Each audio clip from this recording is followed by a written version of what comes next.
Para mim, é uma alegria e uma satisfação poder compartilhar com você estes momentos a respeito do estudo de um tema tão importante. Nós vamos ver um episódio da vida do apóstolo Pedro registrado em Atos capítulo 12 e também a ação poderosa do anjo de Deus. Venha comigo para uma história impressionante. Ela possui dramatizações e cenas muito fortes. É como uma história de aventura. Daria perfeitamente para se fazer um filme com pelo menos 5 cenas muito fortes. E vamos agora para a primeira cena desse roteiro que aconteceu na vida de Pedro. Está em Atos capítulo 12, versículo 3 e 4. Eu vou ler. Aqui diz que Herodes mandou matar à espada Tiago e agradava os judeus, prendeu também a Pedro, eram os dias dos pães asmos, lançou-o no cárcere, entregando-o a 4 escoltas de 4 soldados. Veja, Pedro está numa prisão de segurança máxima. 4 vezes 4 são 16 soldados. Agora, olha algumas contradições logo no início desse versículo. Aqui está dizendo, mandou matar a espada Tiago. Quem era esse Tiago? Jesus tinha 3 amigos íntimos, Pedro, Tiago e João. Tiago é esse personagem que foi assassinado por Herodes. E agora ele está prendendo Pedro, o outro amigo íntimo de Jesus. Aqui há uma contradição muito forte, porque é interessante que eles estão, os judeus, que eram os religiosos da época, estão contentes, estão felizes, se agradaram pelo fato de Tiago ter sido morto. Agora, outra contradição, era a época dos pães asmos. Pães asmos representa a época da Páscoa, a liberdade, libertação do Egito. Então, no dia da liberdade, eles comemoram prendendo alguém. E como eles eram religiosos, eles queriam matá-lo, mas não iriam matá-lo no período da Páscoa, que era um feriado religioso. Então, eles prendem Pedro com a intenção de executá-lo depois das festas. Mas agora nós vimos, nesta cena, o personagem Pedro. Porém, também é citado Herodes, e para lhe ajudar, eu quero fazer um resumo de quais Herodes são mencionados na Bíblia. Em primeiro lugar, o famoso Herodes o Grande. Ele governou de 37 a.C. até 4 a.C. Esse Herodes foi aquele que mandou construir ou reformar o Templo de Salomão, que é chamado o Segundo Templo. É o mesmo Templo de Salomão reformado por esse Herodes. Ele também foi aquele que mandou matar os meninos de Belém pensando em atingir Jesus. Veja que o momento certo do nascimento de Jesus foi 4 AC. Agora, existia um outro Herodes, Herodes Antipas, filho do Herodes o Grande, que governou do ano 6 depois de Cristo ao ano 39 depois de Cristo. Esse Herodes foi aquele que mandou matar João Batista, ele mandou prender e depois executar João Batista. Esse Herodes foi aquele também que que permitiu a execução de Jesus. Agora, uma coisa interessante é que ele tinha um administrador lá no palácio, cuja esposa, chamada Joana, ela financiou o sustento dos apóstolos, ela participou daquelas mulheres, daquelas pessoas que davam atendimento aos discípulos de Jesus, ao próprio Jesus também. Então, da casa de Herodes, ali do seu palácio, havia alguém trazendo recursos, uma mulher que praticava a correta mordomia, sustentando a pregação do Evangelho já desde o início. Mas há um outro Herodes, o terceiro que eu quero mencionar, Herodes Agripa I. Esse era o neto do grande Herodes. Ele governou entre o ano 41 depois de Cristo e o ano 44 depois de Cristo. Esse é o Herodes do episódio de Pedro. Ele que mandou matar Tiago e prendeu a Pedro. Esse Herodes, ele foi derrotado pela oração. Ele ilustra a luta entre o mundo político e o mundo religioso.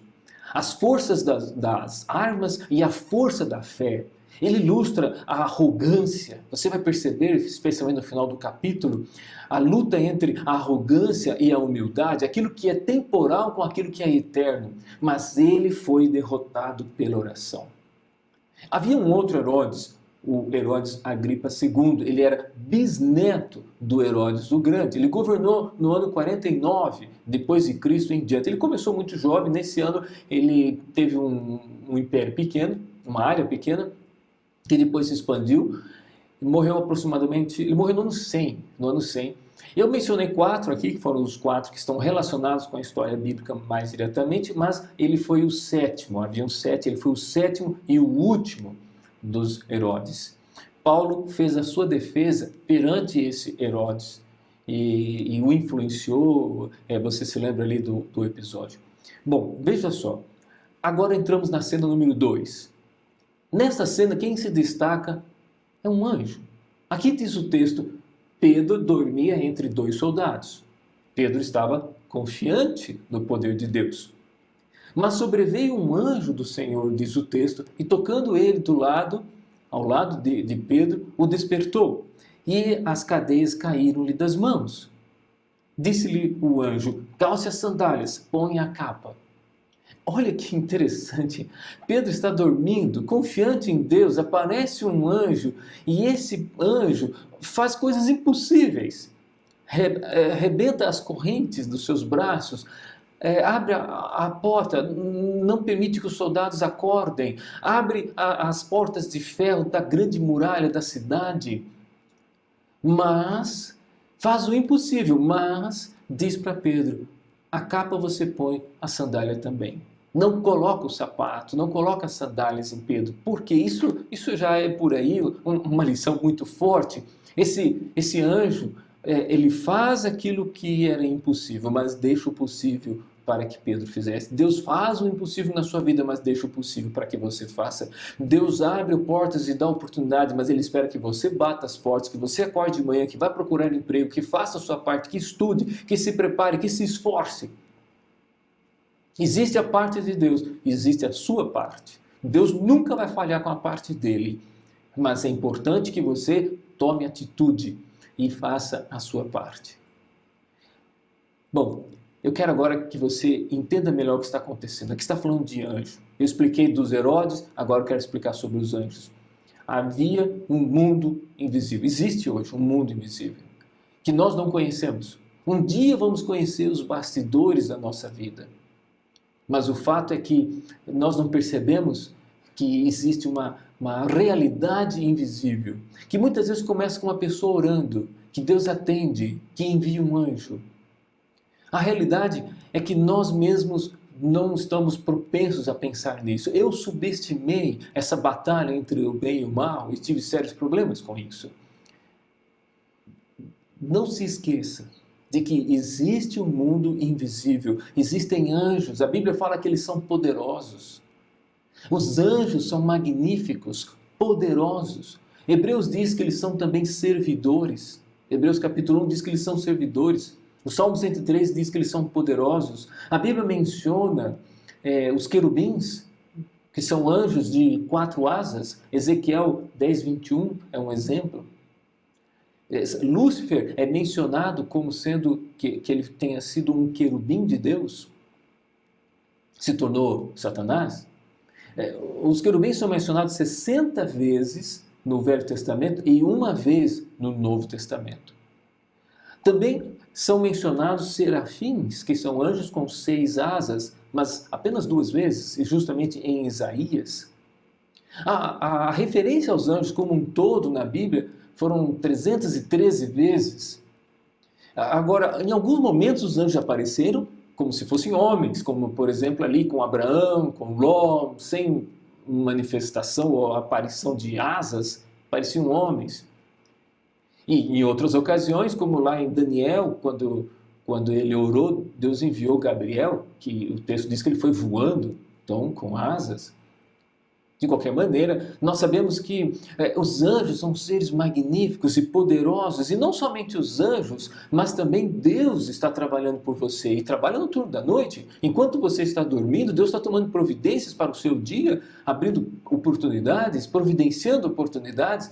A igreja não sabia, mas Deus já estava trabalhando enquanto eles estavam orando ali à noite, já providenciando o anjo para soltar a Pedro. O seu Deus trabalha no turno da noite. Amém por isso? Você está feliz por isso? Escreva amém também. Manifeste-se.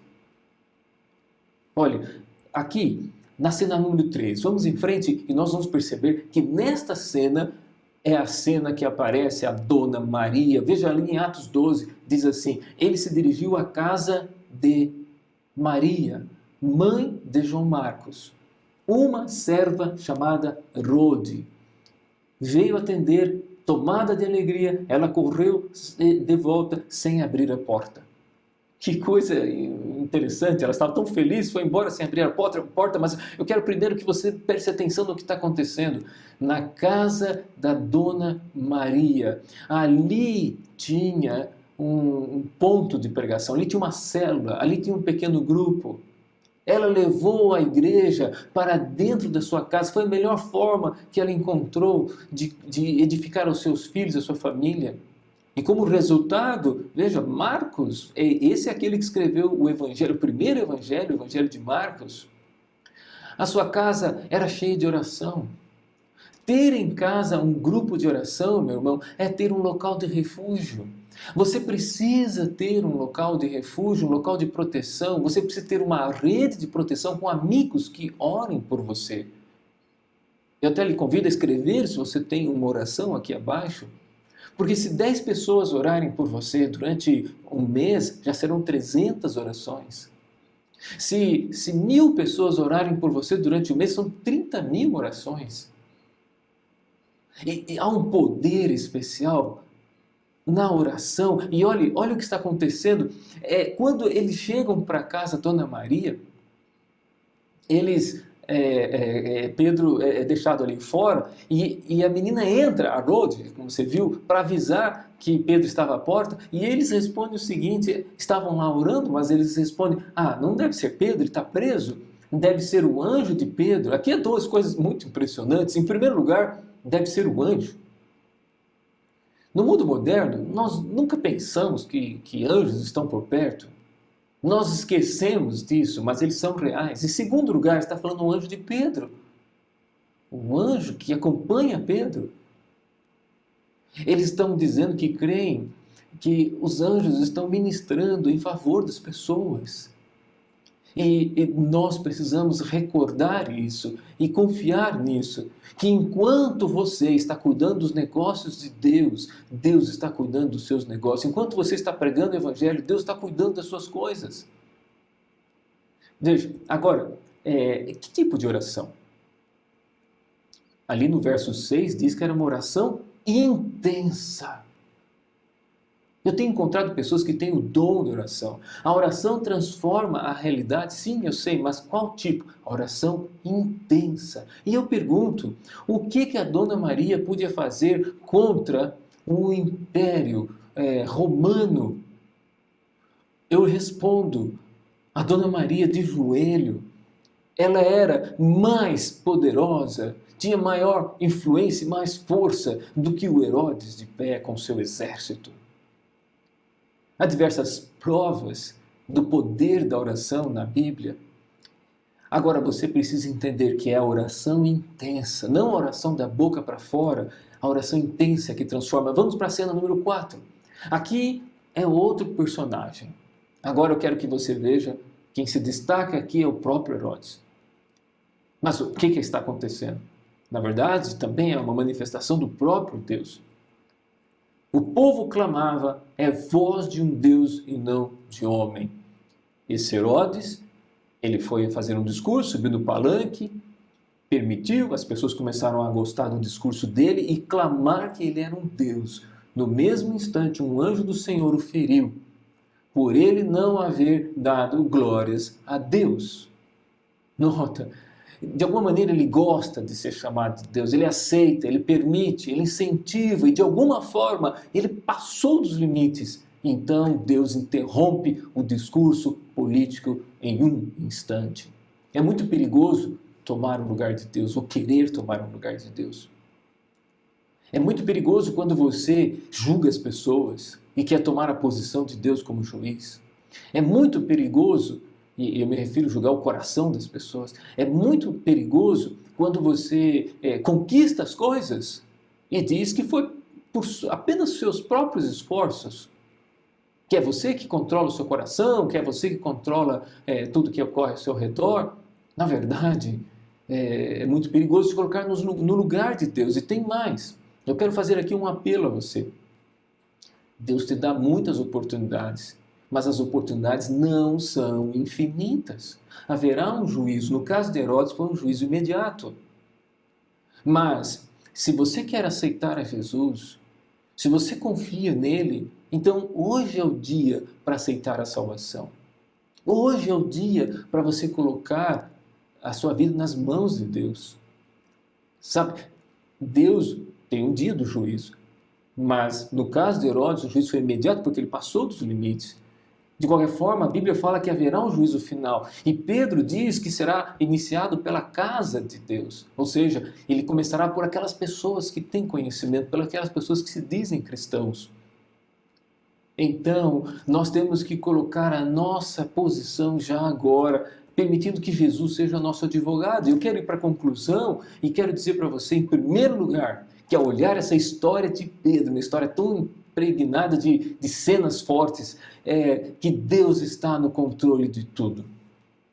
Você pode confiar no Criador. Essa é apenas uma forma de eu falar o mesmo em outras palavras, mas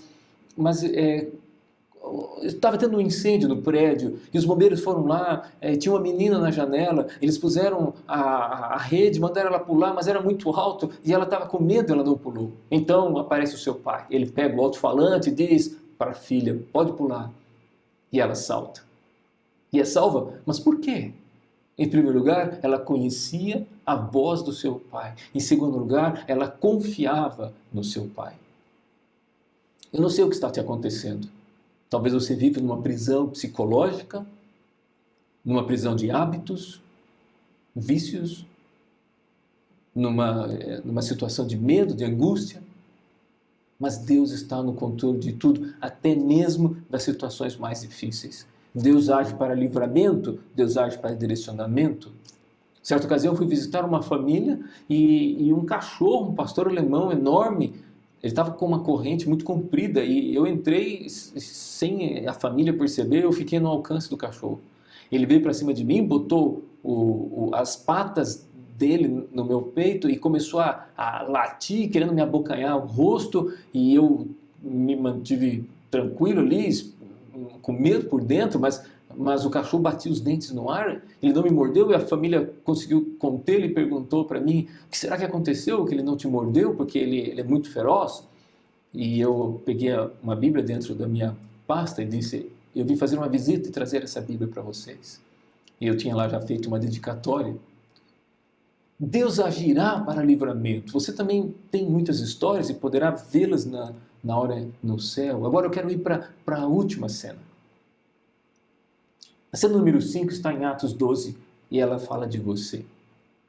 Falamos de Pedro, dos anjos, de Herodes, de Deus. Agora eu quero falar sobre você. Aqui diz, a palavra do Senhor crescia e se multiplicava. Essa é a última cena onde os acontecimentos impressionaram o coração de muita gente. Veja, primeiro eram somente os 12 apóstolos. Depois, a Bíblia fala de 120 discípulos. 3.000 se converteram. Depois 5.000 se converteram. E não parou por aí. O próprio Paulo, ele chegou a dizer lá em Romanos 1 que era grato a Deus, mediante Jesus Cristo, por todos vocês, porque em todo o mundo está sendo anunciada a fé que vocês têm. Olha que coisa.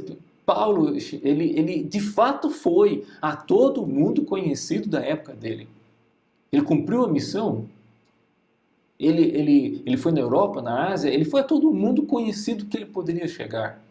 Ele tirou essa conclusão. Rapidamente o evangelho se multiplicou e cresceu, mas eu pergunto, esse evangelho, a salvação, a paz de coração, também chegou até você? Agora é a sua vez. Qual é a sua decisão? Deus quer ter cenas fortes na sua vida também, de livramento. Jesus deu a vida por você. Muitos se dedicaram para que você conhecesse o Evangelho. Muitos se dedicaram porque te amam. Talvez alguns nem te conhecem, mas providenciaram recursos financeiros para que o Evangelho chegasse até você. Existem anjos empenhados na salvação.